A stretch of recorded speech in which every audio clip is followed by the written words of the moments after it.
Bienvenidos compañeros y compañeras a este curso de Historia de Nicaragua. La primera unidad se titula De la independencia de Nicaragua al infame Nota Knox. El periodo temporal que abordamos es de la firma del acta en 1821 a la caída de Celaya en 1909 con el envío de la Nota Knox. El objetivo de esta primera unidad es analizar el proceso de independencia de Centroamérica. Lo decimos de esta manera porque Nicaragua está inmersa en esta región histórica llamada Centroamérica y entonces la independencia fue un proceso común en toda la región. El segundo objetivo trata de explicar el surgimiento y construcción del Estado de Nicaragua.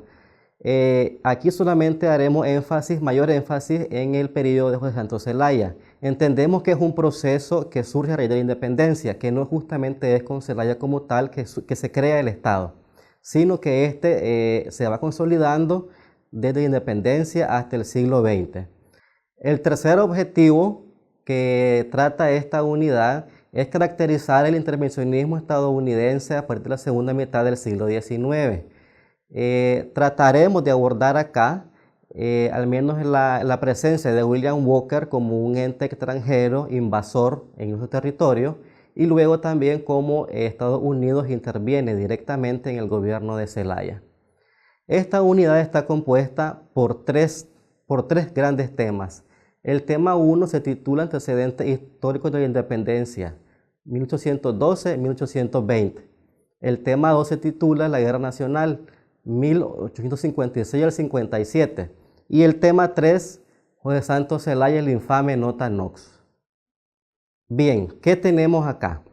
Primero, enmarcarnos en un espacio geográfico. Nicaragua no es una colonia aislada, no es una colonia separada del resto del dominio colonial de España en nuestras tierras. Entonces, ¿qué tenemos que observar acá? Primero, que la independencia de Nicaragua y el proceso como tal surge primero a raíz de otros procesos comunes a nivel de las colonias en América Latina. Tenemos primero entonces los movimientos preindependentistas en México y en Sudamérica. ¿Cómo se puede observar esto? En principio, las colonias de mayor riqueza en América estaban representadas en México, que era una colonia que aportaba muchos ingresos a la corona española, y también a los virreinatos en Sudamérica. Entonces tenemos acá que comienzan, al menos en México, en 1810 el grito de Dolores con Hidalgo. Ese sería el primer intento de independencia en el virreinato de Nueva España, que hoy se llama México. Igual también tenemos otros movimientos, otras creaciones de junta en Sudamérica. De ahí también que se le llame a esta etapa la creación de los movimientos juntistas. ¿Por qué? Porque había una intención, al menos esa fue la idea, crear juntas de gobierno para que sustituyeran a las antiguas autoridades españolas.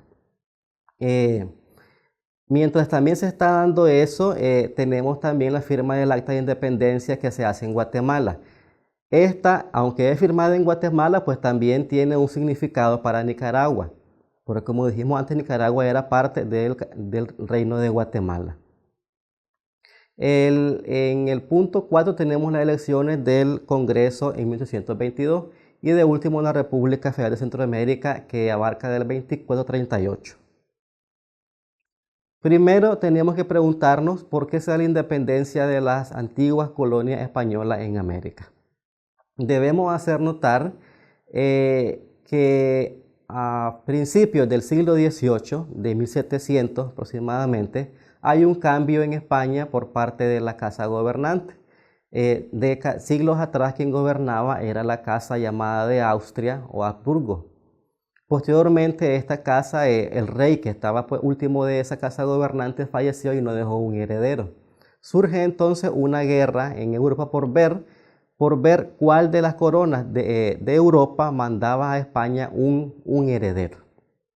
Entonces quien gana la batalla es Francia y Francia envía a uno de su familia a gobernar a España. Comienza así entonces el periodo de la casa borbónica o de los Borbones en España. Con la presencia de los Borbones en España hay un cambio completo en la forma de gobernar internamente y externamente al reino español en su totalidad. ¿Por qué? Porque el primer Borbón que llega a España trae una mente completamente de gobierno absoluto, rígido, de un control total. Entonces, esta casa gobernante inicia una serie de reformas a lo interno. En América Latina, las reformas llegan aproximadamente a mediados del siglo XVIII. Y entonces esas reformas estaban encaminadas a hacer cambios en términos económicos, en términos militares, en términos políticos. En términos políticos, ¿qué eran? La nueva casa gobernante no estaba segura de la fidelidad de que el sector criollo que vivía en las colonias le fuera fiel a ellos completamente. Dudaban de su fidelidad y también dudaban de que los tributos o ingresos que debían mandar fuera lo que se debía o estaba estipulado.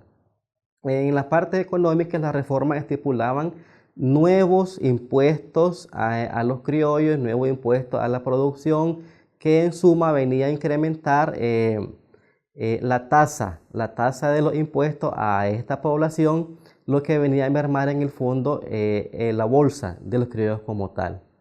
Y pues también eso fue lo que marcó grandemente este malestar a los criollos en América Latina. Que viniera una gente de España a tomar sus cargos políticos y que fueron desplazados.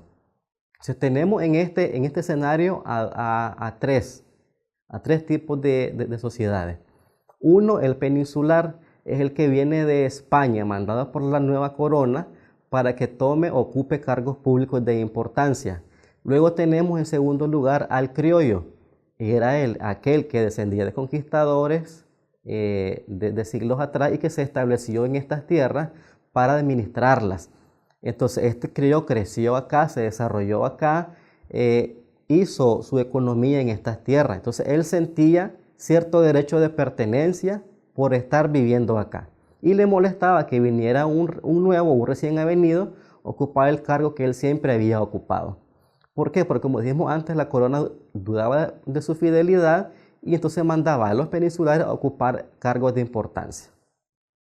Este malestar se quedó rezagado por unos años, unas décadas, en espera de un momento concreto para expresar este malestar hacia la corona española.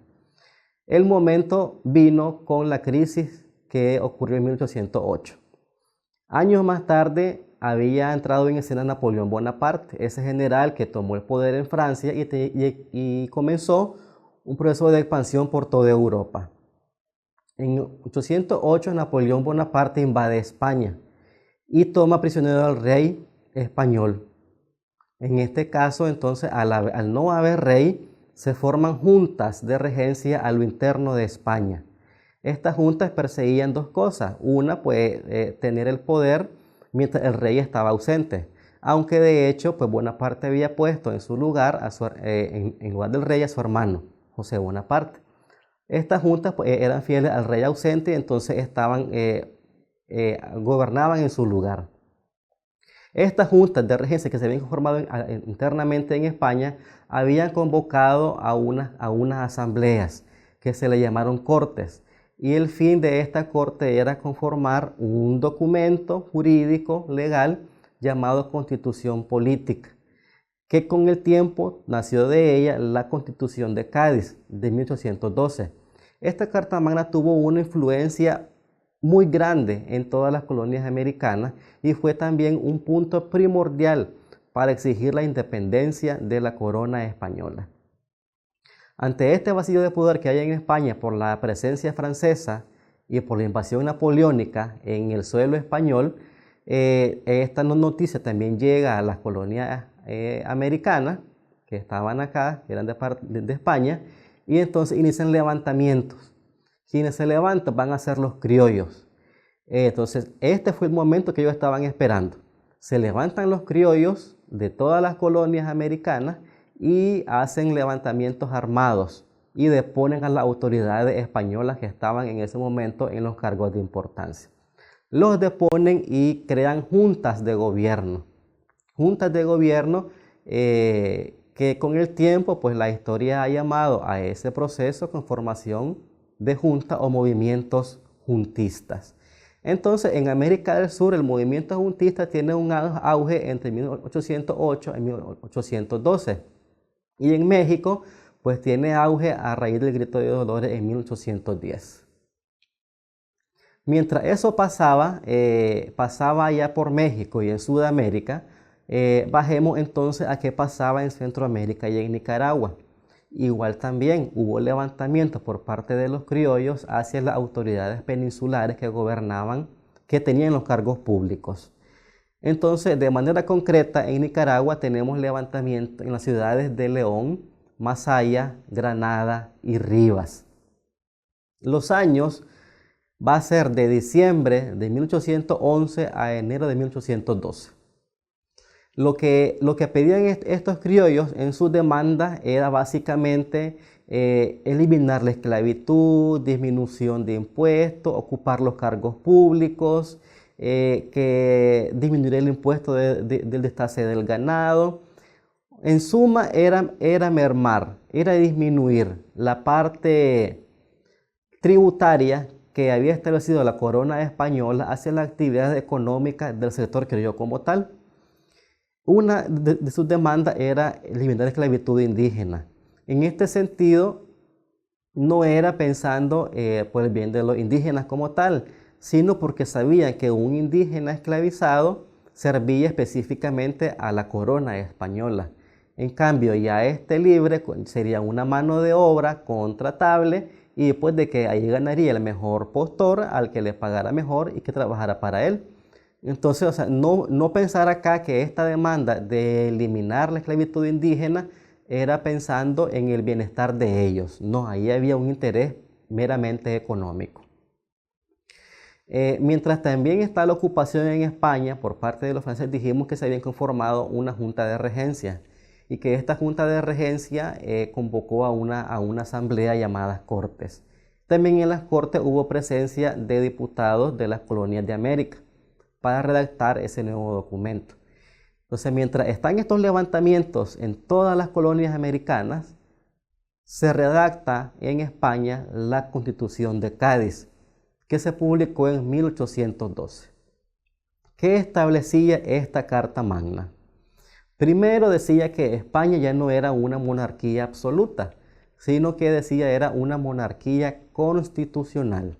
Eso quiere decir que el rey ya no tenía poder absoluto de todo lo que él quisiera, sino que a la par de él había una asamblea, un cuerpo legislativo, que era la máxima autoridad. Y el rey era, pues, estaba en el segundo rango del poder para hacer cumplir lo que la asamblea como tal, la asamblea legislativa, decidiera que era, pues, lo más prudente en ese momento. Entonces se eliminaba con esta constitución política la monarquía absoluta de España y se entraba a una entidad de gobierno llamada monarquía constitucional y que básicamente lo que hacía era mermar el poder al rey específicamente. Pero bien, ¿qué pasó mientras entra en vigencia la Carta Magna de Cádiz y también está el levantamiento de los criollos en Nicaragua? Pues bien, mientras está este proceso y está el rey ausente, había también tropas militares en la región, también en Nicaragua habían, que aún eran fieles al rey. Entonces lo que se hace es sofocar militarmente estos levantamientos. Se sofoca el levantamiento de León por parte del obispo García Jerez, los convence de que no puede ser así y dejan de protestar. Igual también el de Masaya y Rivas son sofocados rápidamente. El levantamiento de que toma mayor auge es el de Granada, porque fue el que se resistió militarmente a la presencia de tropas de las demás provincias acá en Nicaragua y no querían, pues, dejar sus postulados a un lado. Mientras esto pasaba, pues también ellos son derrotados por las fuerzas militares españolas que estaban en la región. Se envió un batallón de San Miguel Salvador, de Honduras y uno de Cartago, con el fin de suprimir el levantamiento de Granada. Esto marcó también fuertemente la actitud después de la independencia. ¿Por qué? porque en principio ellos también no estaban diciendo que querían ser ajenos a España. Estaban nada más pidiendo una serie de demandas, pero seguir siendo siempre parte de la corona española. O sea que ellos no estaban en ningún momento queriendo independizarse. Estaban abogando por una serie de demandas de carácter política y económica que les fueran a beneficiar a ellos específicamente. Pero la respuesta fue reprimir con cárcel, con exilio a estos insurrectos en este momento de la historia de Nicaragua. Años más tarde, 2 años más tarde, Napoleón Bonaparte es vencido, es derrotado, y entonces el rey de España, Fernando VII, regresa al trono. Cuando llega nuevamente al trono el rey de España, lo que hace es reforzar las medidas de represión, de castigo hacia los insurrectos. No hubo clemencia hacia ellos. Entonces, el que ya estaba condenado siguió condenado, el que ya estaba exiliado también siguió exiliado, y el que no, pues también inició un proceso de persecución hasta encontrarlo y pues darle un castigo por lo que había elaborado. En esta imagen pues tenemos también ahí un monumento que está en Granada, referido o que hace alusión a los levantamientos en la localidad en el periodo que ya hemos indicado. Ya antes habíamos referido ese proceso de levantamientos por parte de los criollos en Nicaragua, en Centroamérica y en todas las colonias españolas. Pero eso pues también, aparte de partir de una necesidad económica de manera particular, también parte de influencias extranjeras, europeas y también americanas que habían llegado a estas tierras. En principio, el pensamiento de la Ilustración. La Ilustración fue ese movimiento, podemos llamarle académico, científico, que propugnaba o que propiciaba o hacía un llamado a la razón del ser humano, que decía que el ser humano era una persona consciente, que tenía cierto pues, nivel de entendimiento y que no podía aceptar todo tal cual se lo decían. Entonces hubo una serie de pensadores que a raíz de sus postulados cuestionaban a las monarquías absolutas, aduciendo de que ya eran una forma de gobierno caduca, que ya pues no cabía al momento que vivían en Europa en ese momento. También tiene gran peso la Revolución Francesa, que puso fin a la monarquía absoluta en Francia en el año 1789. Con esta revolución se da paso de una monarquía absoluta a un gobierno de carácter republicano. Este fue un modelo a seguir en todas las colonias americanas. Dejar a un lado la monarquía absoluta y formar repúblicas en cada territorio. También tiene gran peso la revolución de independencia de las 13 colonias de Inglaterra, lo que hoy sería Estados Unidos. También esta porción que era parte de Inglaterra en Norteamérica se independizan en 1776 y conforman un gobierno federativo republicano. Estas tres cosas marcan rápidamente o fuertemente esos aires de que también si ellos pudieron, también podían las colonias españolas independizarse y formar repúblicas como tal. Como también dijimos antes, ya estaba nuevamente en el trono Fernando VII porque había sido vencido Napoleón Bonaparte y él estaba también sosteniendo igual su política de una monarquía absoluta. Del mismo modo también seguían las insurrecciones en toda América colonial. Había levantamientos armados en México, levantamientos armados en lo que hoy es Venezuela, Colombia, Ecuador, Bolivia, Argentina. Y entonces hay un momento en que hay un auge también de más levantamientos armados contra la corona y se decide el envío de tropas, de milicias de España hacia las colonias americanas. Pero acá pues, sucede algo importante. En la corona, en la metrópoli, ocurre un levantamiento de un general, de Rafael Riego. Este general se levanta, se rebela en contra del rey e impide de que envíe fuerzas militares a las colonias americanas y también lo obliga a que jure fidelidad a la Carta Magna de Cádiz publicada 8 años antes. De esta manera, él aceptaba por la fuerza ser parte de una monarquía constitucional.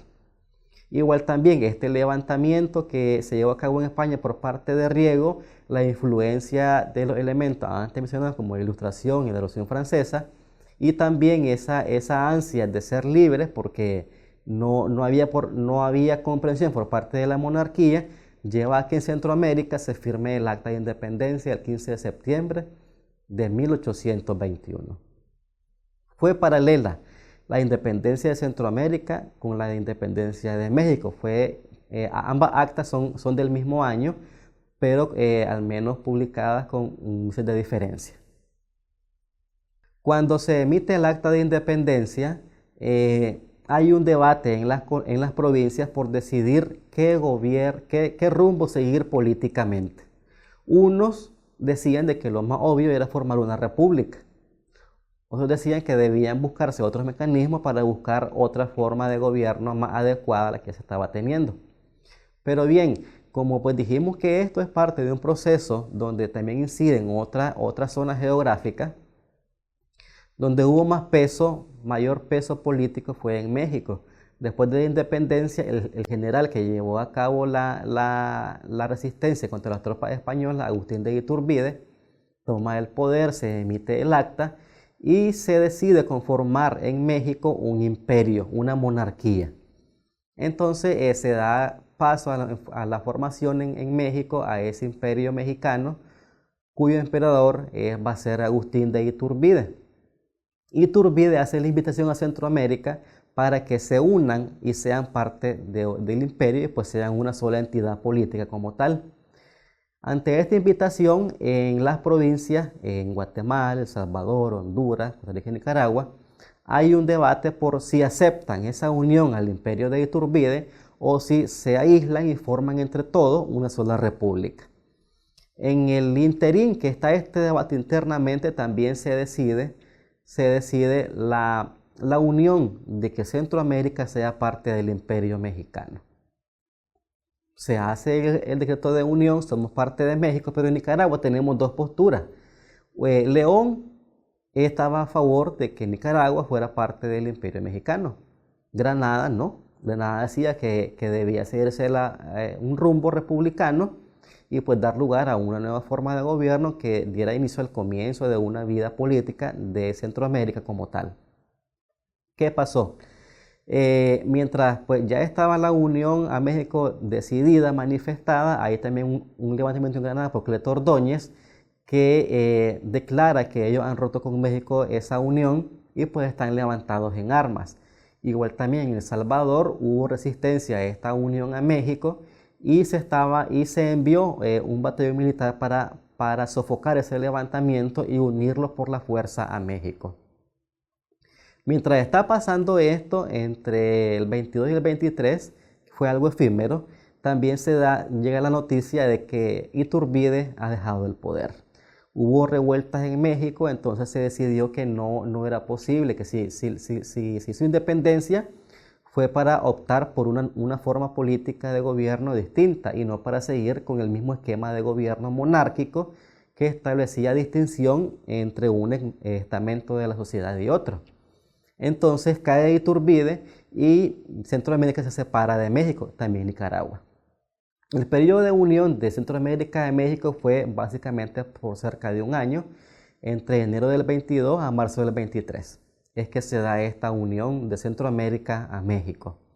Pero mientras tanto se da la noticia de que cae Iturbide en el poder de México.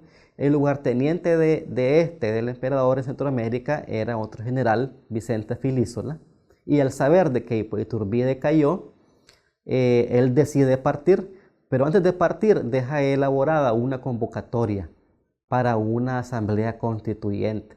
Esta convocatoria nada más era referida a las provincias que antes eran parte del reino de Guatemala. Entonces se va Vicente Filísola de Centroamérica, de Guatemala, y se está a la espera a que se manifieste esa convocatoria de diputados de toda Centroamérica que envíe cada provincia a Guatemala. ¿Cuál es el fin o cuál fue la finalidad de convocar esa asamblea constituyente? El fin de esa asamblea constituyente convocada por Filísola fue que los diputados provinciales de Centroamérica decidieran qué camino tomar a partir de ahora. Surge entonces el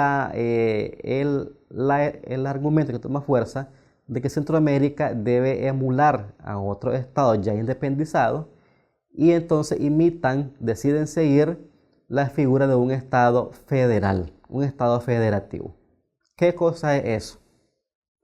Que aunque están las provincias distintas, Guatemala hasta Costa Rica, cada una de ellas van a constituirse en estados de una federación. Entonces tenemos autoridades estatales y tenemos autoridades federales.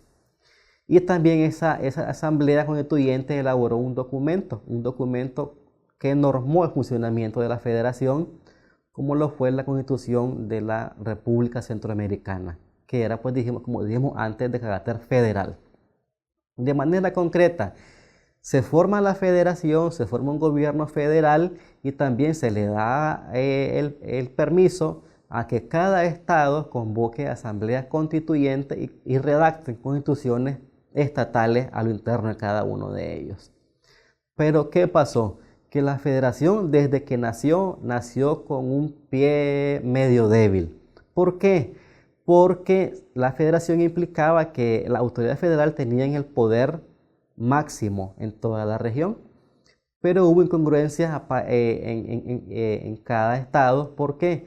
Porque en cada carta magna elaborada por cada uno de los estados se decía que ellos eran independientes y no podía ser así, porque la independencia recaía solamente en el poder federal y no de los estados. Es decir, que dentro del rango de poder, quien estaba en la cúspide iban a ser las autoridades federales, electas obviamente por concurso de cada provincia, y luego estaban las autoridades estatales. Entonces había como una división en torno a eso de ver a quién le correspondía estrictamente la independencia o el actuar independientemente, si a la federación o a los estados como tal. Igual también hubo disputas porque la federación debía sostenerse económicamente y para eso establecía impuestos en todos los estados y los estados no estaban de acuerdo con ellos o simplemente no los pagaban. Y al no pagar los tributos que la federación establecía, entonces no había un mecanismo por el cual la federación se sostuviera políticamente o militarmente. ¿Por qué? Porque ahora la federación asumía el cuidado o el resguardo de toda la región como tal. Ya no era una obligación meramente estatal. Igual también hubo contradicciones entre el poder federal, que era de corte liberal, también con la iglesia. Esto se debe básicamente a que veníamos de una tradición colonial donde la iglesia había tenido mucho poder. Y también por último que esta relación de establecer tributos a nivel federal para toda la región desató en guerras federales. ¿Por qué? Porque al haber resistencia de los estados hacia la federación lo que hacía era enviar tropas militares para sofocar y establecer por la fuerza lo que ya se había decidido. Entonces hubo en todo momento una inestabilidad política porque no hubo acuerdo en el funcionamiento entre el poder de la federación y el poder de los estados miembros que eran parte de ella. Entonces eso conlleva que Nicaragua se separe de la federación en el año 1838. Un año después también los demás estados se separan y la federación se disuelve. Una vez que la federación se disuelve, cada estado toma un rumbo distinto, que vamos a verlo en este momento. Comenzamos acá el tema 2 de la unidad 1, que se llama la Guerra Nacional. Pues bien, primero retomemos lo que decíamos antes. Se rompe la federación y cada estado toma un rumbo que estima conveniente. Nicaragua se separa y entonces igual forma una constituyente que se encarga de redactar una constitución política. Esa constitución política también era de corte, podríamos llamarle liberal, y fue emitida en el año de 1838, el mismo año en que se separa Nicaragua de la federación. Estuvo vigente esta Carta Magna a partir de ese año hasta 1854. ¿Qué pasó en ese año? Un año antes llega al poder Fruto Chamorro, un conservador de Granada, asume el poder y entonces cuando él asume el poder, lo que hace es convocar a una asamblea constituyente. Esta asamblea constituyente lo que hace es elaborar una Carta Magna nueva. Y surge entonces la Constitución Política de 1854. ¿Qué pasó con eso? Que legalmente el presidente electo convoca una asamblea y se emite un nuevo documento, una nueva Constitución Política. Los que estaban en León, que eran mayormente políticos de tendencia liberal, se oponen a la entrada en vigencia de esta Carta Magna. ¿Por qué? Porque decían de que era... su contenido limitaba ciertas libertades que ya se habían ganado en años atrás, le daba mayor poder también al Ejecutivo como tal y también le daba el control de las milicias al Ejecutivo, pues, al presidente de ese momento. ¿Qué sucede entonces? Inicia una guerra civil entre la gente de León, liberales, y el gobierno que tenía como presidente a Chamorro, que era de Granada, de tendencia conservadora. Entonces tenemos este antecedente de la guerra civil que inició en el 54 y termina en el 56. En el interín de esta guerra civil, el gobierno legítimo de Chamorro intenta suprimir por la fuerza a los insurrectos, conforma milicias, conforma batallones y los envía a León o viceversa, pues también la gente de León viene, ataca a la capital Managua o también ataca a Granada para socavar las bases del poder en esos lugares. Pero ninguno como tal tuvo la fuerza necesaria para imponerse al otro. ¿Qué sucede entonces? Que ya teníamos en ese momento 2 años de guerra civil, 2 años de guerras internas entre el gobierno de Chamorro con la gente de León de corte liberal. Para este momento la historia misma, pues también así se llamaron. Tenemos a Chamorro electo presidente, entonces el bando de él se autollamó legitimistas. Y también tenemos al bando de los leoneses, los liberales, autollamados democráticos, porque ellos pensaban de que con su levantamiento estaban defendiendo la democracia en Nicaragua. Pero bien, dijimos de que ninguno pudo imponerse al otro. Ante esto ocurrió pues lo que menos podíamos pensar. Los liberales deciden contratar a gente extranjera para que venga y sean parte de su fuerza militar y les ayuden a vencer al gobierno electo que dirigía Chamorro. Entonces el designado para hacer esa contrata fue Francisco Castellón, que también había sido antes director de Estado.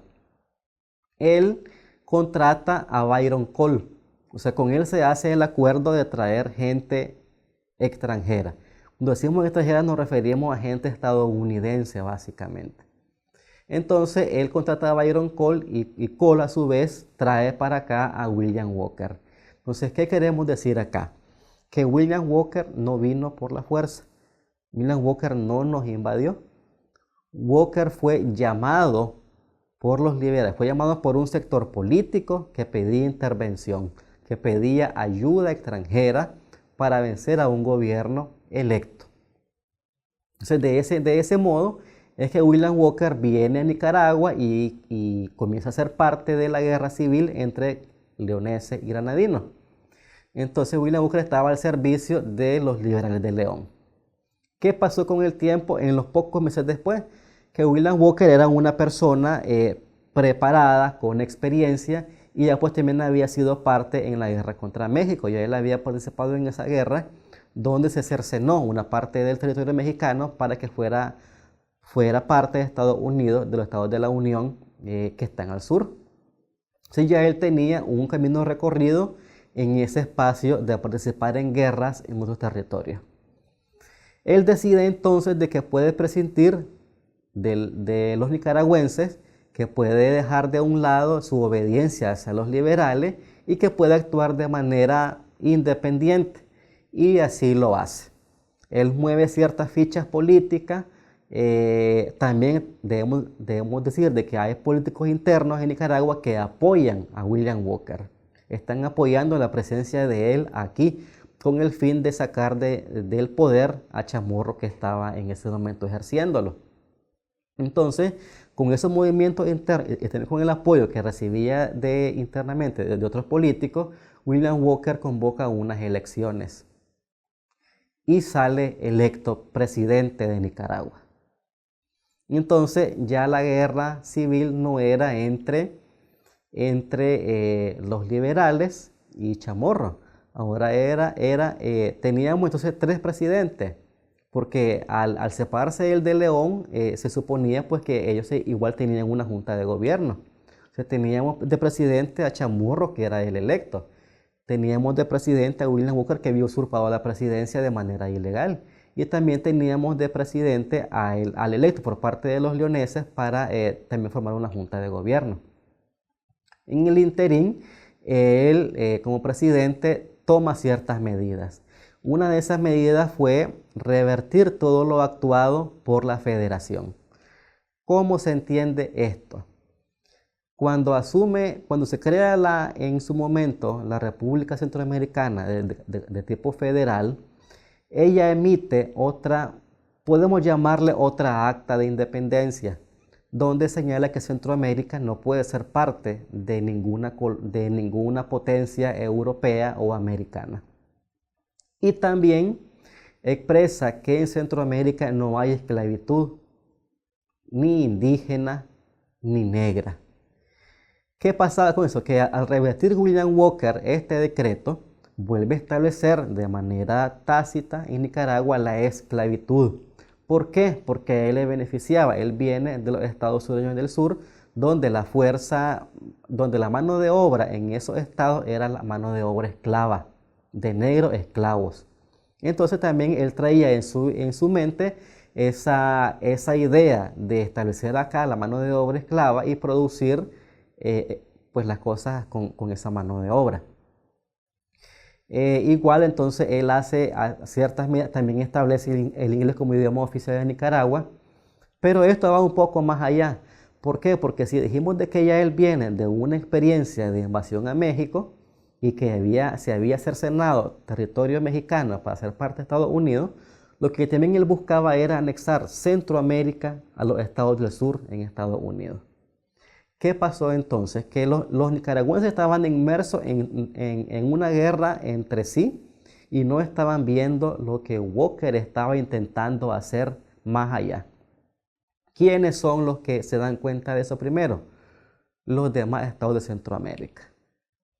Entonces ellos ven de que la presencia de William Walker en Nicaragua es un peligro para toda la región, porque si Nicaragua había caído, entonces la cadena sería de que luego iba a invadir Costa Rica, iba a invadir El Salvador, Honduras y Guatemala, hasta anexionar toda Centroamérica a los estados del sur de Estados Unidos. Entonces ellos deciden por su cuenta enviar fuerzas militares de cada uno de sus estados a Nicaragua. Ellos comienzan a mandarlo y se dan ciertos combates entre esas fuerzas militares con los filibusteros como tal. ¿Qué sucede entonces? De que 2 años después de comenzar la guerra civil entre leoneses y granadinos, se dan cuenta de que no estaban haciendo nada bien y que básicamente vino un tercer personaje de fuera, extranjero, y que se les fue arriba, si lo decimos coloquialmente, se les fue arriba y los dejó sin nada.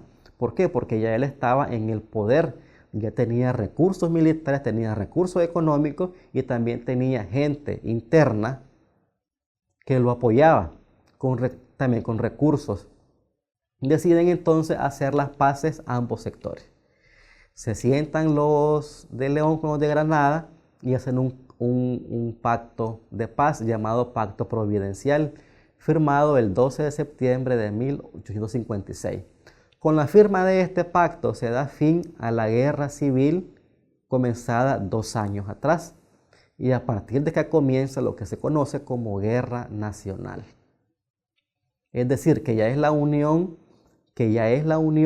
de los políticos nicaragüenses, de las fuerzas militares y también la unión de las fuerzas centroamericanas para expulsar de acá a los filibusteros. ¿Qué quiere decir esto?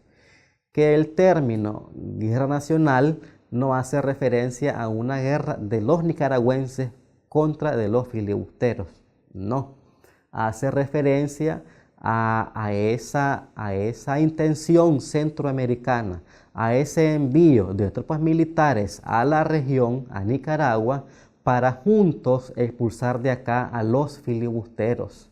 ¿Por qué? Porque lo que se estaba defendiendo en sí no era Nicaragua. Ya dijimos de que la intención de William Booker era anexionar toda Centroamérica. Entonces se estaba defendiendo a la patria grande, a la patria centroamericana. Por eso el término que se llama guerra nacional se refiere a toda la región centroamericana, no nada más a Nicaragua. Pero también tenemos acá la presencia de personas insignes, de héroes nacionales que tienen en este proceso una importancia trascendental. Nos referimos a lo ocurrido en la batalla de San Jacinto. Si bien es cierto que esa batalla no fue la más importante militarmente, pero tuvo una importancia política importantísima. ¿En qué sentido? De que fue la batalla en que nada más habían participado nicaragüenses. Ahí no había presencia de compañeros centroamericanos, solo nicaragüenses, para expulsar de ahí, para al menos ahí que estaban, habían hecho como un acuartelamiento en los alrededores, los filibusteros.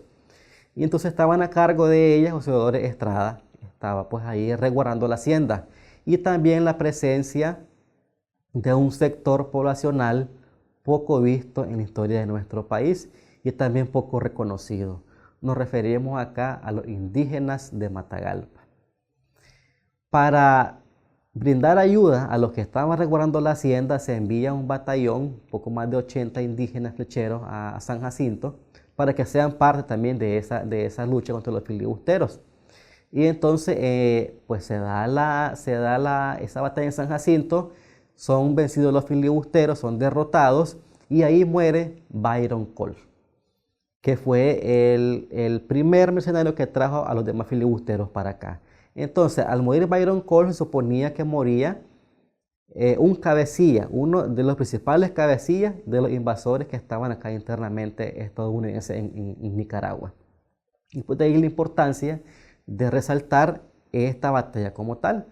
Entonces decimos que militarmente, pues no fue gran peso porque hubo otra batalla en todo Nicaragua, también con mayor peso, pero que políticamente tuvo un peso mayor porque muere ahí fue Byron Cole y porque también fue una batalla donde nada más habían participado nicaragüenses en esa guerra y particularmente los indígenas flecheros de Matagalpa.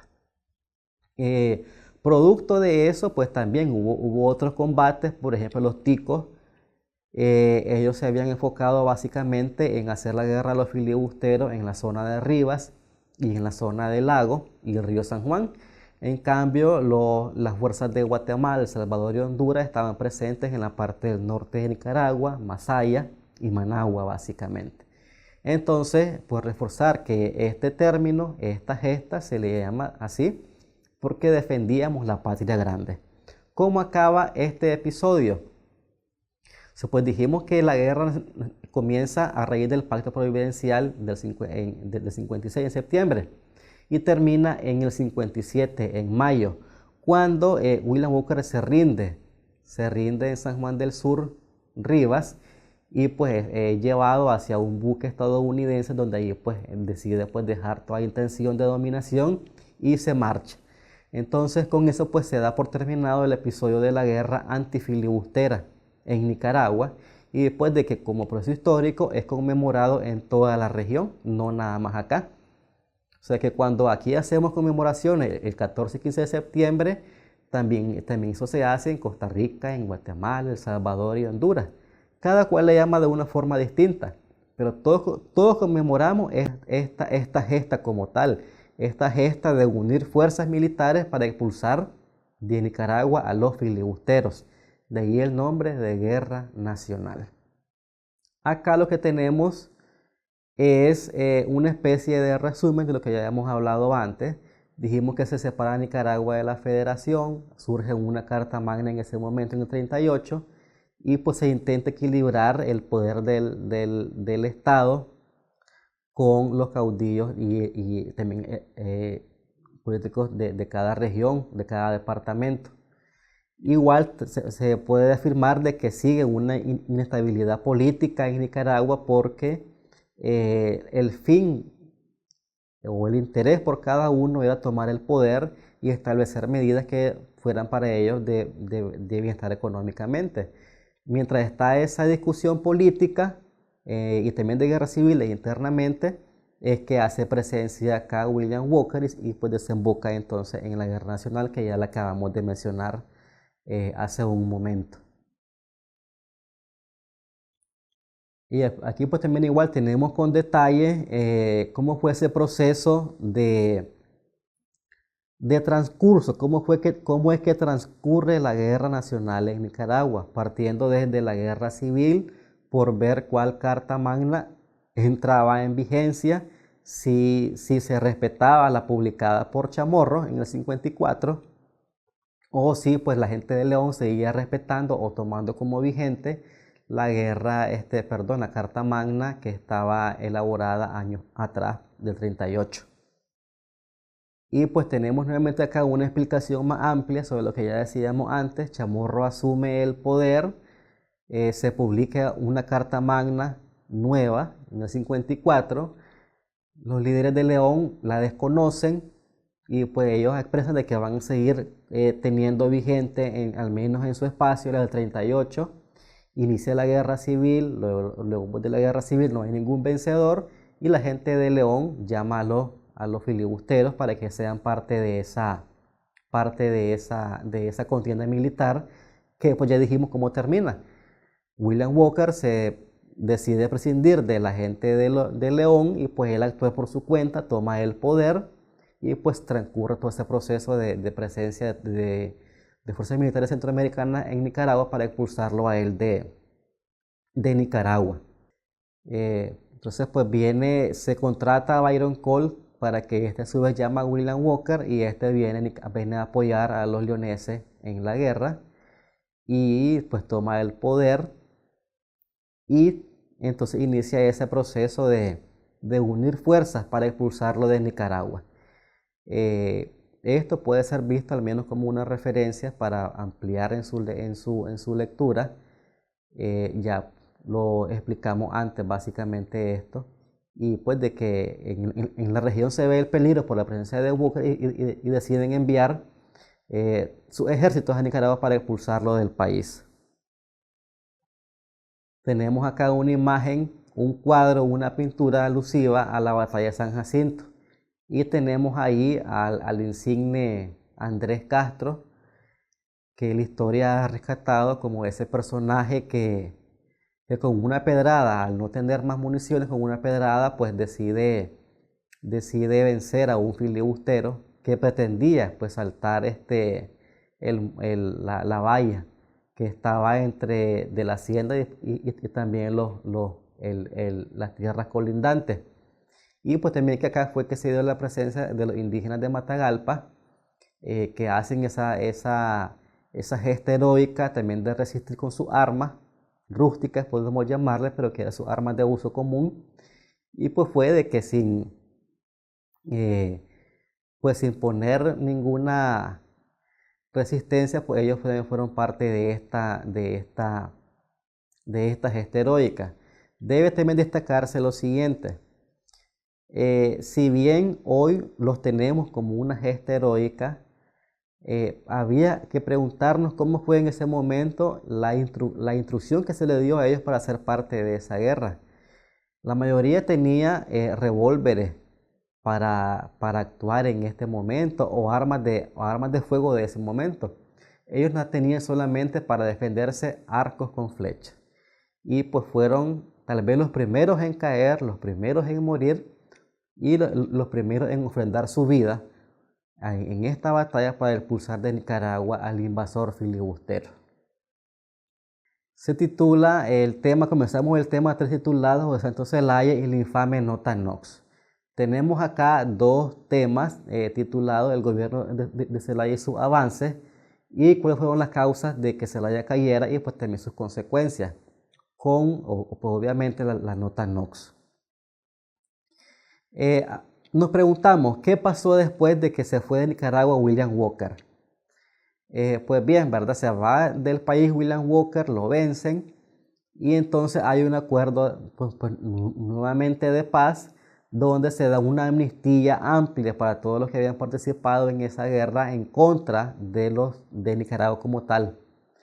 Y comienza un periodo de gobierno donde los que gobiernan van a ser gente de tendencia conservadora que venía de Rivas y mayormente de Granada.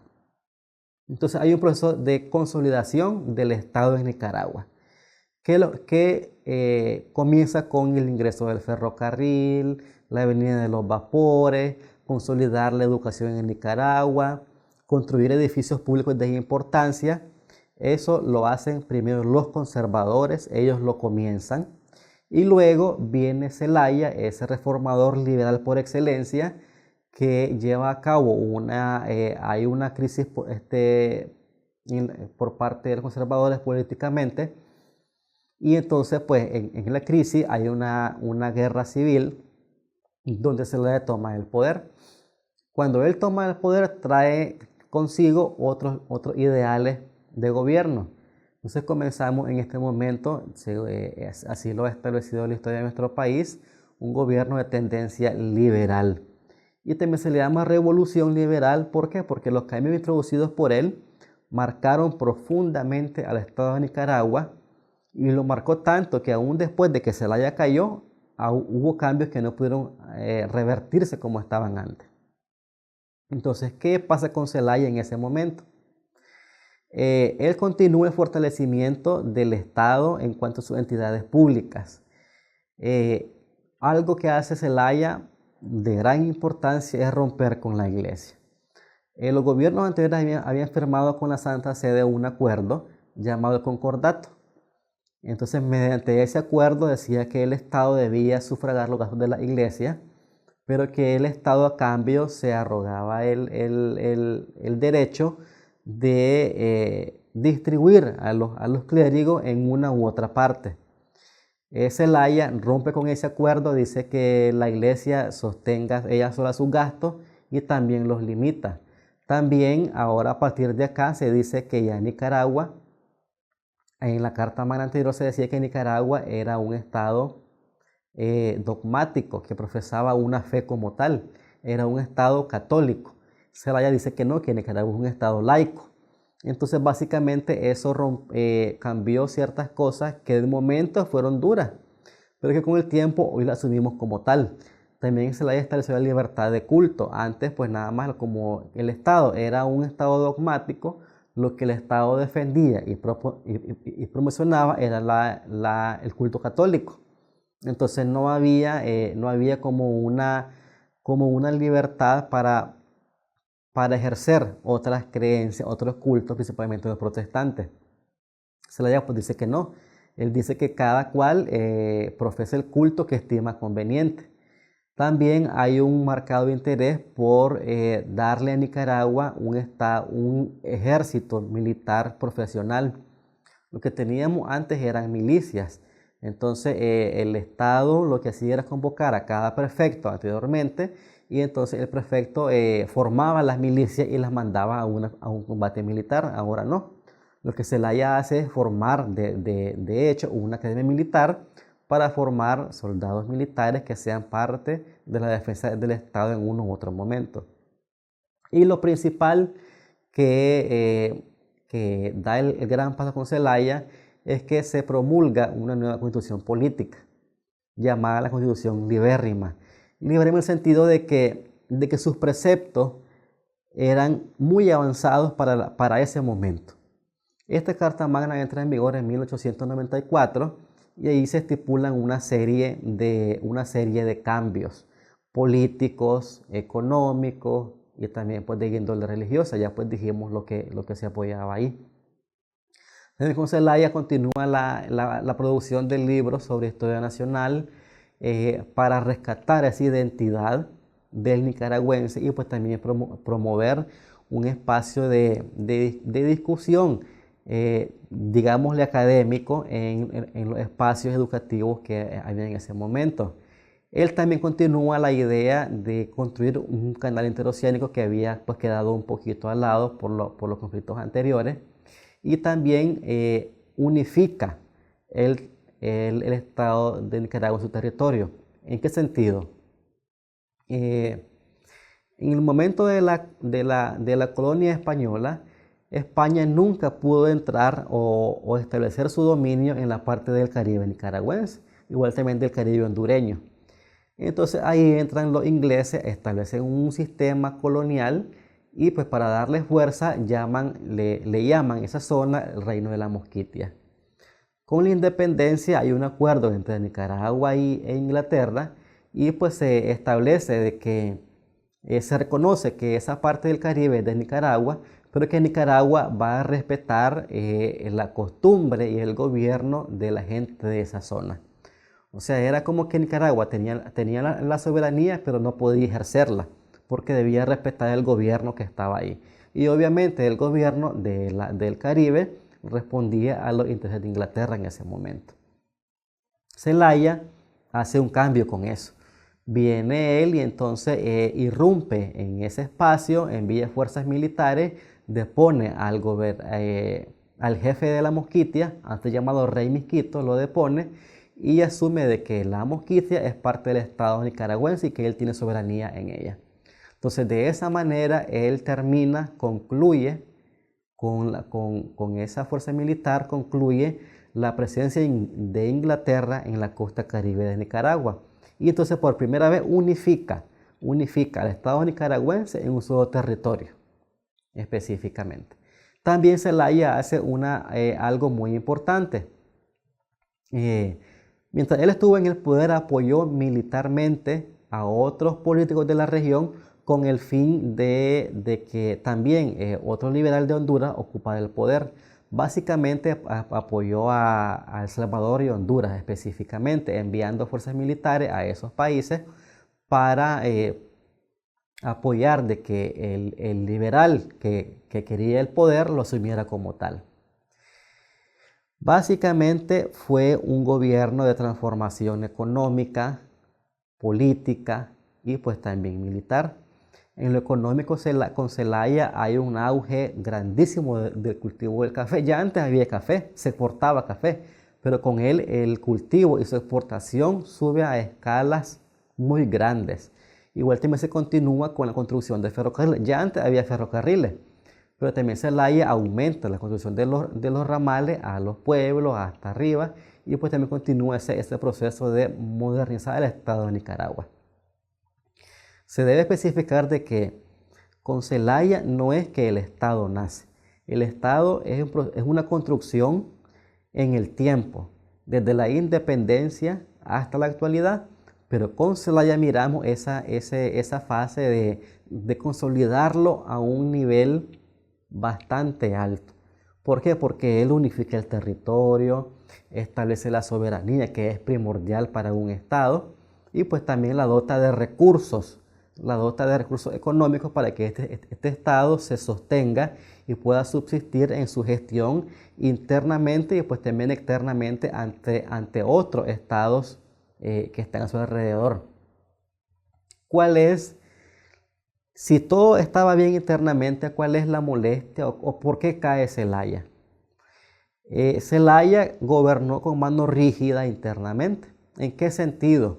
De que, como siempre, hubo opositores a este gobierno, a esta gestión, porque ellos aducían de que estaban siendo perjudicados por él.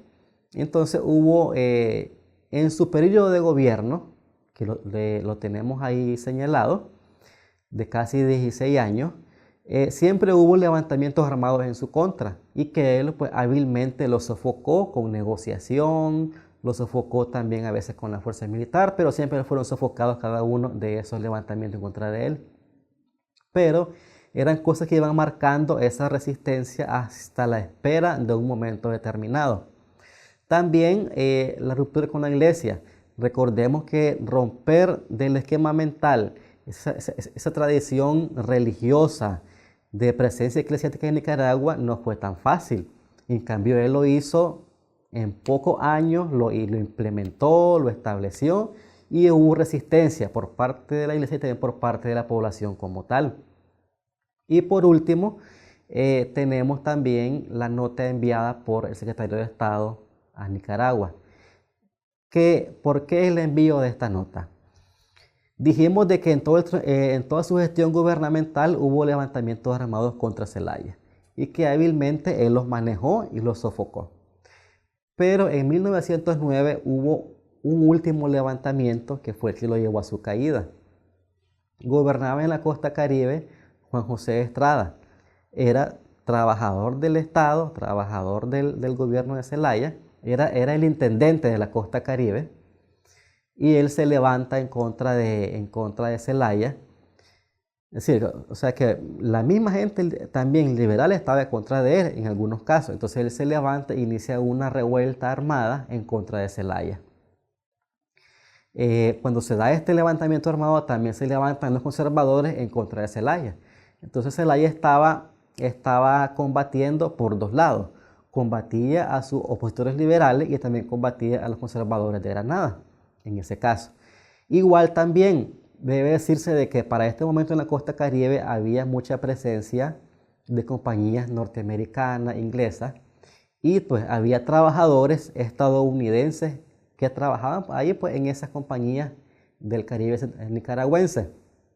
Entonces una frase común en el siglo XX era que la guerra del patrón es la guerra del peón.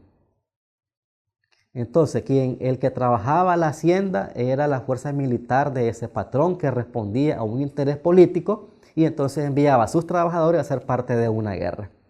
Entonces, en ese momento de revuelta contra Zelaya, tenemos la presencia de dos personajes estadounidenses en Nicaragua, Cannon y Gross. Uno de ellos trabajaba con Juan José Estrada y con Chamorro allí en esa compañía del Caribe. A ellos se les encomienda poner minas acuáticas en el río San Juan, con el fin de que si Zelaya enviaba milicias por el lago, por el río, ahí pues hundir las embarcaciones. Eso no funcionó, pero sí ellos fueron capturados por las fuerzas de Zelaya. Al capturarlos, son llevados al castillo de la Inmaculada. Ahí se forma una corte marcial y son juzgados. Y su sentencia fue condena a muerte por fusilamiento. Mientras pues estaba en eso, hubo intentos por parte de los estadounidenses, de diplomáticos, de pedir de que Zelaya conmutara la pena y los perdonara. Pero Zelaya se negó. Con esto queremos hacer énfasis en algo, que Zelaya siempre gobernó con un marcado nacionalismo completo. Él no atendió injerencias estadounidenses, injerencias alemanas, inglesas, de ninguna índole. Él con todos negociaba económicamente, políticamente, pero no atendía lo que ellos decían. Él gobernaba internamente para Nicaragua. Y eso fue también una de las cosas que no le gustaban a los estadounidenses. ¿Por qué? Porque también para ese momento ya los Estados Unidos estaban estableciendo otra política imperial, dos específicamente, la política de la diplomacia del dólar y del garrote. La primera hacía referencia a que ofrecer préstamos a los estados americanos para endeudarlos con banqueros de Nueva York. O sea, era como establecer de una manera maquillada cierta dependencia hacia el capital estadounidense. Zelaya no. Zelaya lo que hacía era acudir a banqueros ingleses. Entonces él establecía préstamos con los ingleses y no con estadounidenses. Entonces ese tipo de cosas que Zelaya hacía por su cuenta eran las que le molestaban a Estados Unidos. Y también de que Zelaya, siempre dijimos antes, apoyó en la región a otros políticos militares. Entonces le incomodaban tres cosas. Uno, que Zelaya no se apegaba a la política económica de ellos, de aquellos préstamos, sino que los buscaba por Europa.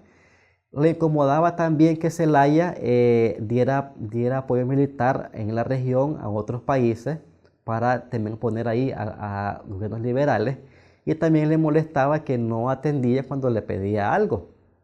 Y la gota que soltó o que derramó el vaso fue cuando se le pide de que conmute la pena de los dos estadounidenses, Cano y Gross. Él se rehúsa y pues ambos son fusilados.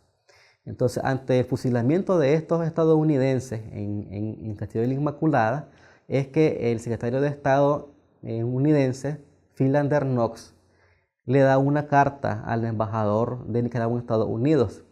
Esa carta es lo que hoy se conoce como la nota Knox. En esa nota Knox, lo que se ponía de manifiesto era básicamente la política imperial de Estados Unidos en Nicaragua. Se decía de que si Zelaya no dejaba el poder, iban a invadir Nicaragua militarmente. Al final lo hicieron, años más tarde, pero con el fin de no provocar mayor